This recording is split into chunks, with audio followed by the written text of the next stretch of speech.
Assalamualaikum warahmatullahi wabarakatuh. Kembali lagi ke channel saya. Hari ini saya nak share tips untuk tanam pisang. Sebelum tu, tolong tekan butang subscribe dan like di bawah untuk membantu channel ni berkembang. Terima kasih. Ni kebun pisang saya yang saya tanam dalam 3 bulan. Di sini saya hanya tanam pisang emas dan pisang nangka. Kalau korang tengok, rumput pun dah panjang. Tak apa, nanti saya akan potong rumput ni. Di sini saya ada tanam lebih dari 1000 pokok pisang. Campurlah semua, pisang emas dengan pisang nangka. Okey, sekarang saya akan share tips-tips untuk tanam pokok pisang, supaya pisang kita, pokok-pokok pisang kita cepat membesar. Sebelum kita nak tanam pokok-pokok pisang ni, pastikan kita pelur atau rotor tanah terlebih dahulu. Kemudian kita gali lubang untuk tanam pisang. Taburkan kapur dolomite dan penggalak akar ke dalam tanah, ke dalam lubang yang kita gali itulah. Tak ada penggalak akar pun tak apa. Buang semua akar-akar yang ada pada anak pokok pisang tersebut. Rendamkan anak pokok pisang ke dalam air bercampur Clorox. Ini untuk membunuh kuman-kuman atau virus yang boleh mendatangkan penyakit pada pokok pisang. Semasa pokok masih kecil, gunakan mesin rumput untuk potong rumput. Racun rumput ikut masa yang perlu saja. Kalau kita kerap sangat beracun rumput pun tak boleh. Ianya boleh merosakkan tanah. Nanti pertumbuhan pokok pisang kita tak cantik. Saya hanya gunakan racun rumput 2 kali saja setahun. Air penting untuk pembesaran pokok pisang. Kalau tak mampu pasang sprinkler, elok tanam pisang ni masa musim hujan, supaya senang pokok untuk mendapat air. Tak payah susah-susah untuk kita siram. Untuk pembajaan pula, bagi pokok yang berumur 2 bulan ke bawah, saya gunakan baja urea. Selepas 2 bulan selepas tanam, saya ganti pula dengan baja subur. Baja subur yang saya guna untuk pokok pisang saya adalah NPK 16-16-16. Brand yang terbaik adalah Yaramila. Guna segenggam untuk satu anak pokok. NPK 16-16-16 ni memang baja khas untuk suburkan anak pokok. Pokok-pokok yang hendak membesar memang digalakkan untuk pakai baja ni.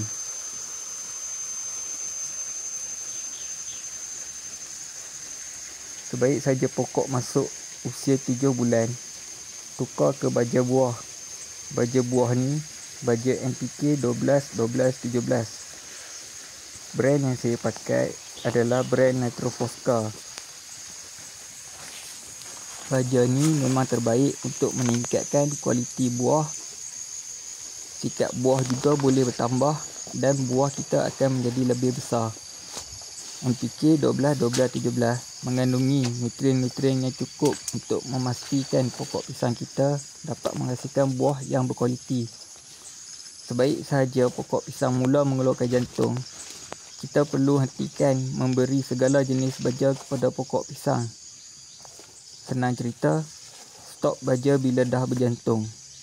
Ini untuk mengelakkan buah pisang kita rosak atau pecah akibat terlebih baja. Pengalaman peribadi saya pernah memberi baja kepada pokok pisang yang sudah berjantung. Hasilnya, buah pisang saya jadi pecah ataupun merekah. Bila semua buah pisang dah keluar, baru kita potong jantung pisang tersebut. Jangan terburu-buru potong jantung pisang dan dari tanda pisang. Mana tahu ada sikat lain yang nak keluar. Pokok pisang ni pun jenis mudah kena serangan penyakit. Jadi kita kena cegah penyakitnya sebelum terlambat. Saya gunakan campuran racun ulat, racun kulat dan baja folia hijau sebulan sekali. Ketiga-tiga bahan ni boleh dicampur dan diguna untuk sekali jalan je. Racun ulat boleh pakai apa-apa jenis pun. Untuk racun kulat, saya syorkan pakai racun kulat dari brand Stihl. Stihl mempunyai bahan aktif seperti propiconazole yang bagus untuk mencegah penyakit sigatoka. Sigatoka ni penyakit kulat daun. Dia bukannya penyakit kronik macam moko atau fusarium, tapi tetap berbahaya. Selalunya sigatoka ni akan menyerang pokok pisang berangai. Jaga-jaga, penyakit sigatoka ni selalu menyerang pokok di musim hujan. Saya juga mencampur baja folia hijau di dalam campuran racun kulat dan ulat tersebut. Baja folia hijau ni bagus untuk pembesaran pokok pisang kita. Baja folia hijau ni boleh juga digunakan untuk pokok-pokok yang lain seperti durian, motoa dan pokok-pokok lain. Guna brand apa pun okey. Macam saya guna brand Fast Grow. Tiga bahan ni kita campur je sekali dalam tong racun. Biar sekali jalan je. Tak adalah penat-penat sangat.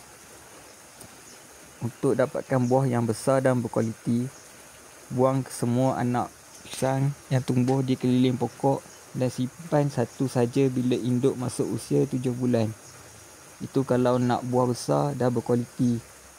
Macam saya ni, saya nak duit dengan segera. Jadi saya simpan 3 anak pokok saja. Pastikan korang tak simpan lebih dari 3 anak pokok pisang.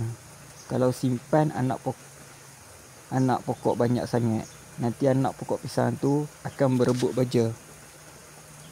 Bila ubi pokok timbul dekat tanah, kita kena limbung tanah tu balik. Tujuan dia supaya bila angin datang, pokok kita tak tumbang. Kadang-kadang kalau buah terlampau berat sangat pun, pokok boleh tumbang. Limbung tanah ni dapat mengelakkan baja dari pergi ke merata tempat, lebih-lebih lagi pada waktu hujan. Kiranya supaya baja tu stay di satu tempat saja. Jangan lupa balut buah pisang untuk dapatkan kualiti buah dan cantik mata memandang. Pakai plastik warna apa pun tak kisah, asalkan korang balut pisang tu. Di tempat saya, harga pisang dah mulai jatuh dari harga RM2.50 sekilo ke RM2.30 sekilo untuk semua jenis pisang. Setiap tempat berbeza harga untuk sekilo pisang. Bayangkan kalau standard pisang nangka kita berat dia 30 kilo. Kita dah boleh dapat RM75 untuk satu tandan. Itu baru standard. Kalau 10 tandan dah RM250. Kalau 10 tandan dah RM750. Paling berat pisang nangka saya pernah cecah 40 kilo standard. Pisang berangan pun sama. Pisang emas 13 kilo standard. Saya selalunya tebang pisang seminggu sekali. Kiranya sebulan tu 4 kali tebang. Jumlah pendapatan pula tak menentu. Waktu pisang banyaklah dapat pendapatan kita. Tapi time pisang kurang, sikit lah. Tengok juga berapa jumlah yang kita tanam. Kalau nak untung tiap-tiap minggu, buat macam saya. Simpan 3 anak pokok, itu nasib lah. Kadang pisang sikit, kadang peraya ambil murah.